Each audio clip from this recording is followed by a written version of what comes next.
People tell you fundamentals are key. They're the secret jumbo jack sauce. They're what you're missing. They're what you need. But too bad you can't have them because no one really knows what they are. If you're a person who tells other players to work on their fundamentals, you're probably frustrated that in spite of seeming so obvious, it's actually pretty hard to communicate to others what they are exactly, and the person you're telling to work on fundamentals is probably a little confused because you've basically told them they're going the wrong way without telling them what the right way is. Good definitions are important because they give people a point of reference to guide their thinking. Telling someone to work on fundamentals and then defining fundamentals just as shielding, movement, spacing, and whatever else, as we so often do, is no good because telling a person to work on their shielding only prompts them to go watch their VODs and cluelessly remind themselves that they just need to shield better, whatever that even means. Shielding, movement, and all those other things aren't themselves fundamentals, at least not in the sense that it'd be helpful to define them as such. Rather, they're basic tools with which we apply fundamental concepts, and these concepts are themselves what we're really interested in when we refer to fundamentals. Objection! But Verm, I think things like tech are fundamentals too because you can't really function without it. You might define fundamentals as a pot of melted Swiss cheese for communal breadstick dipping, I don't know, but the spirit of the word fundamentals when it's talked about in this way is about the skills without which all other skills are pointless, or put another way, what skills land hits and keep you from getting hit. A lot of players view fighting games in concrete terms of punishing mistakes or one thing just flatly beating another, but they don't understand the principles that make these so-called mistakes possible in the first place, such that they can exert control over them. So, they just sort of do stuff and hope their opponent bends over for them. But there are two principles that make fighting games possible as we know them. Principle number 1. I mentioned this concept in the video I did on neutral, and it's the notion that like 98% of what we do in a given match is anticipatory, which is to say we don't really react to things nearly as much as we think we do, so much as anticipate what's coming and act based on expectations, either consciously or subconsciously. The important takeaway of this is that we're able to both deceive and be deceived. Were this not true, if you think about it, we'd never be able to hit our opponents because they could just react to everything we did as we did it. If you want a really concrete example of this fact in action, go take one of those online reaction time tests a few times and count how many times you jumped the gun prematurely because you tried to anticipate the click event rather than react to it in the moment. This is a vulnerability everyone has no matter how good they are. And principle number 2. Almost everything is punishable with sufficient prediction, and so has an inherent flaw, or if it's not directly punishable, has some kind of potential negative like giving up space. For instance, Pikachu's forward air is basically impossible to challenge head-on as Ganon, but I can go for a mega sausage play and jump above where I know Pika's gonna forward air and down air him. It's not a reliable strategy, of course, but it's a simple proof of concept. Together, these two principles say that you and your opponent must anticipate most of what the other is going to do rather than react, and that anticipatory behavior can be leveraged into either a direct hit, being a step closer to landing a hit, or the same deal for avoiding getting hit. For some clear examples, there's a link to my video about what neutral is in the description that shows the whole anticipate punish idea in action. So, for consistency, I'm gonna just refer to these two principles as, well, the two principles. So now we need to make this info usable. Remember that I said that shielding, movement, and that stuff weren't themselves fundamentals? This is what I mean. They're tools with which you put these principles into play even if you don't realize it. So, my running definition of fundamentals is the usage of whatever tools you have in accordance with the two principles, which is to say, how well you understand what you do, move, shield, attack, whatever, with respect to how it creates anticipatory behavior and how to eventually hit your opponent and not get hit yourself based on these facts, is the seed of good fundamentals. That definition makes more sense if we look at examples of bad fundamentals. A Zero Suit who grows up relying exclusively on flip kick to get out of bad situations, or a Wi-Fi Ness who kisses a poster of roll PK fire every night before they go to bed. The common thread is that these strats eventually stop working against better players, so it can be said that lacking fundamentals is basically the same as not understanding why things work, just that they work at certain intervals.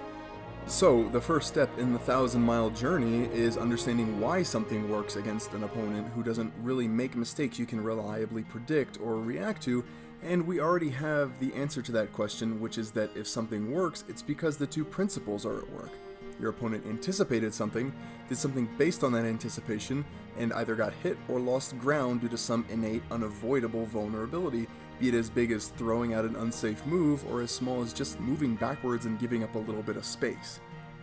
Where fundamentals come in is using the tools you have available to purposely influence and use your opponent's anticipatory behavior to score hits and avoid getting hit. Objection! Verm, bro, you're just describing conditioning. Okay, sit that ass down for a sec. Conditioning is more about tricking people into doing dumb things by encouraging habits over a period of time, i.e. hoping they present some kind of obvious mistake that they really don't need to do. While fundamentals are about exploiting our anticipatory nature that forces us to deliberately do things that are inherently flawed by principle number 2. Not everybody can be conditioned, but everybody has to live with the consequences of the two principles. To explain another aspect of our common sense about fundamentals and how we try to indicate it, we often say characters like Ganon encourage good fundamentals. In terms of the two principles, Ganon's slow, and so he does have to understand how what he does influences his opponent to anticipate certain things, and how to use anticipatory behaviors like staying out of range to push people to the corner and score hits, or at least get closer to scoring a hit. He's also a giant bullseye, so he has to be painfully aware of his own huge and obvious vulnerabilities. By contrast, you never really hear people tell others to go grind Game & Watch or whatever for fundamentals because they can succeed at low to mid levels without understanding these principles, since Game & Watch's kit naturally embodies them to a degree. He naturally covers a lot of options while also being very safe, so against other underdeveloped players, Game & Watch sort of just plays himself since his stuff is fairly easy to just run into, so understanding why what he's doing is working isn't necessary until you square up against someone who doesn't just hand you mistakes. To that, different characters had different tools with which they apply these concepts to varying degrees. Ganon doesn't really rely on movement a whole lot so much as hitbox placement, and similarly, Belmonts don't really rely on movement so much as spacing. Sonic, on the other hand, doesn't have a whip, so he leans on his movement potential more to materialize the two principles. The point of having this definition is it gives you concrete questions to measure yourself against. How is my movement influencing my opponent? What tools do I have to take advantage of their behavior in response to that movement? How might my opponent be thinking about me in the same way, and how might I be able to take advantage of that? If you're a player who's frustrated by not knowing what you're lacking, this sort of thinking gives you way more structure than reviewing a VOD while looping the phrase, gotta shield better, gotta move better, gotta shield better, gotta move better. In this case, moving better becomes moving for the purpose of influencing my opponent in some way I can take advantage of, or minimize the danger of my own anticipatory behavior, which is a much, much clearer goal. The two principles extend to all fighting games too, not just Smash. When you really digest and understand them, picking up new games becomes about discovering the mechanics the game offers you to put these principles into practice. For instance, in traditional fighters, high-low mix-ups, which aren't really in Smash, represent principle number 1, in that they're just another mechanic to stress the opponent's ability to anticipate you and thereby create opening potential. A cute example of these principles across games would be when I tried to play in a DB Fighters tournament at my college and actually did okay in spite of knowing very little about the game. I picked Broly and would key blast from full screen like an ape to bait an anticipatory super dash, which I then punished with a 2H. In other words, I found a simple tool to make my opponent anticipate something and then something to punish their anticipatory behavior. It didn't win me the tournament, obviously, but it won me a few sets against people who could touch of death me if they landed a hit, but they had no fundamentals, so they couldn't. And this is obviously a super primitive and low-level example, but all the same, like I said at the beginning, fundamentals give rise to all other things, and it's not tech skill that lands hits against a thinking opponent, but how well you understand what you do with respect to how it influences your opponent and exploiting anticipatory behaviors that they're obligated to engage in. Like I also mentioned, good fundamentals isn't about the number of tools you have available, but about injecting these concepts intelligently into whatever tools you do have, which is why you can tell someone's a fundamentally sound player even if their mechanics are still in development. Now, I'm not just saying grasping the two principles makes you a god, but like I mentioned earlier, they give you a concrete way to critically think about your gameplay and your choices, rather than just waiting for Gabriel the Archangel to deliver revelations to you in a dream. Also, the point isn't to perform a mental trapeze act in the middle of your sets by explicitly thinking about all of these things at once, but rather to use these concepts as guidelines to develop better habits, think of better strategies, and formulate intelligent counterplay that you eventually crystallize into naturally occurring muscle memory. The two principles unify all the basic mechanics in any game when you realize that different mechanics are just different ways of creating and exploiting anticipatory behaviors that land you hits and keep you from getting hit. Everything past that, like combos, are just ways to make your hits matter more and your opponents matter less. Anyway, I'm on the 4th page of this script now, so you're probably tired of hearing me talk, and I'm also tired of hearing me talk. This topic's something that's made me itch for quite a while in terms of having this enigmatic and just vague term like neutral or autopilot or whatever else floating around in common parlance that's just sort of accepted as the best we can do, so thanks for giving me a chance to sort my thoughts out loud because I feel a lot better now.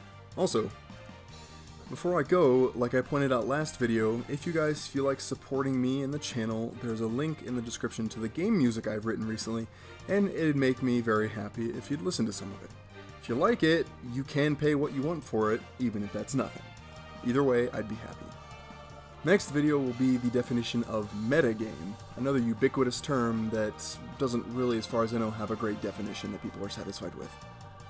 I'll see you guys later than tomorrow, but sooner than the heat death of the universe.